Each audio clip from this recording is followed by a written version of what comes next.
And we turn now to campaign 2016 and our new Battleground Tracker result. Donald Trump is back on top in our Iowa tracking. He's at 39%.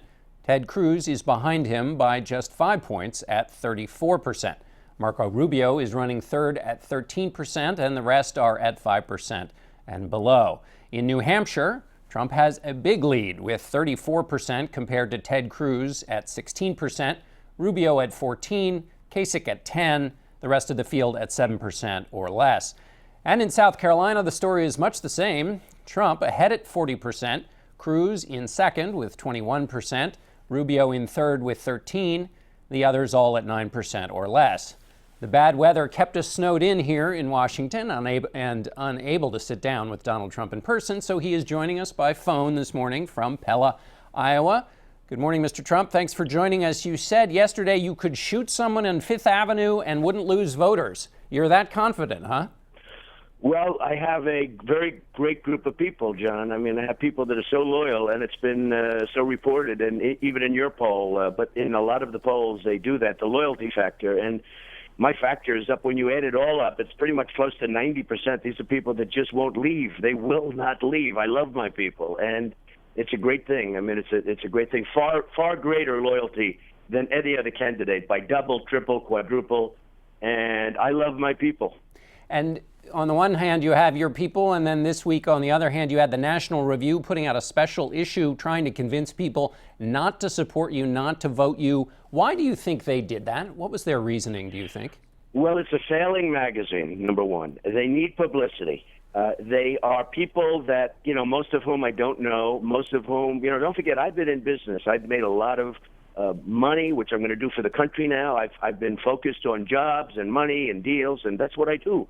And that's what the country needs. These are people, for the most part, I don't know. I don't even know who most of them are. I don't want to know who most of them are. And they're just people that are, I guess, trying to save a magazine that's close to closing up. And, they're going to get publicity. And I actually think it plays into what I'm saying because it shows the divisiveness. They backed Romney, he lost. They backed McCain, he lost.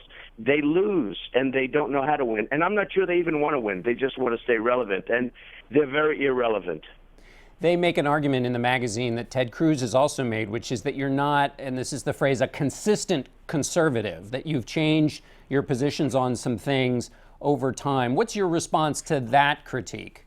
Well, usually I just evoke the name Ronald Reagan. I mean, Ronald Reagan was a fairly liberal Democrat, and he evolved over years, and he became more and more conservative. And he was not a very conservative person, but he was pretty conservative, and he ended up being a great president. And I have evolved on many issues, and on some issues I'm very much the same. I've been constant on many issues, but I have evolved on certain issues, and I think evolved, through experience and through, as you grow older, you see things and you watch things and you study things. But Ronald Reagan was the exact same thing. He was actually much more liberal than I was. He was fairly liberal as a Democrat. A lot of people don't know that. And he became a fairly conservative person, but he did become a great president. What's your definition of conservative? Well, I think it's a person that doesn't want to take overly risk. I think that's a good thing. I think it's a person that wants to, in terms of government I'm talking about, a person that wants to conserve, a person that wants to, in a financial sense, balance budgets, a person that feels strongly about the military, and I feel very strongly about the military. And, you have some of these people, they don't even want to focus on the military. Our military is falling apart. I feel very, and I always have felt very, very strongly about the military. By the way, if you look at vision, when you look at the word vision, I was the one that said, take the oil. I've been saying that for years. And I said, take the oil, let's take the oil. And nobody would listen. Then all of a sudden, after Paris, they started saying, maybe that's right, we'll take the oil. They still don't do it the proper way. You mean from and, ISIS? I was, which is a little bit different than a normal conservative, but I was very much opposed to the war in Iraq. A lot of these guys were all for the war in Iraq. Look what that's got us. We spent $2 trillion.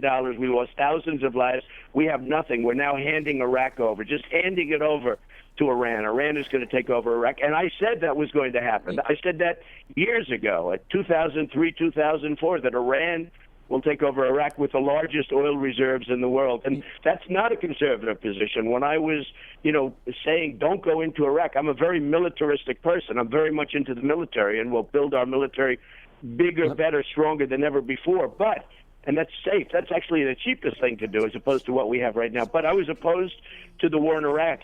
Most conservatives were, let's go gung-ho. I mean, these guys, just about all of them, every one of them wanted the war in Iraq. Look what it got us.